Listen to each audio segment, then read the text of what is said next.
ለመነካት የምትፈልግ ከሆነ ኢንቫይሮንመንት መቀየራል። እሳትን የሚዋጋ ኩዊንች የሚያደርግ ኢንቫይሮንመንት ውስጥ አትገኝ። አንደኛ። ሁለተኛ ለኢየሱስ አቬለብል መሆን አለበት። when you change your environment then it's comfortable for the Holy Ghost to meet you one on one. አንድ ለአንድ ከሱ ጋር ለመገናኘት ይመቻል። አንድ ነገር እግዚአብሔር የማይወደው ነገር ዲስትራክሽን ነው። ሌባው ሊያጠፋ ዲስትራክሽን ሊያደርግ ይመጣል ነው። ሶስተኛ be humble። ይሄ ማለት ሂዩሚሊቲ ነው። ትሁት ስለመሆን ከኃይለኛው ከእግዚአብሔር እጅ ስር ራሳችሁን አዋርዱ። be humble ምን ማለት ነው? ፕሬየር ማለት ነው።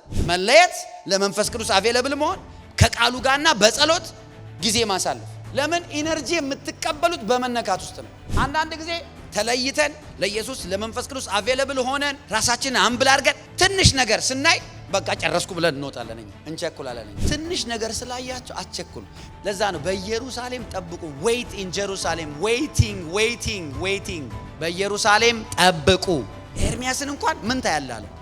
የለውዝ በትር መልካም አይታላል። ከእንደገና አሁንስ ምን ታያላለ?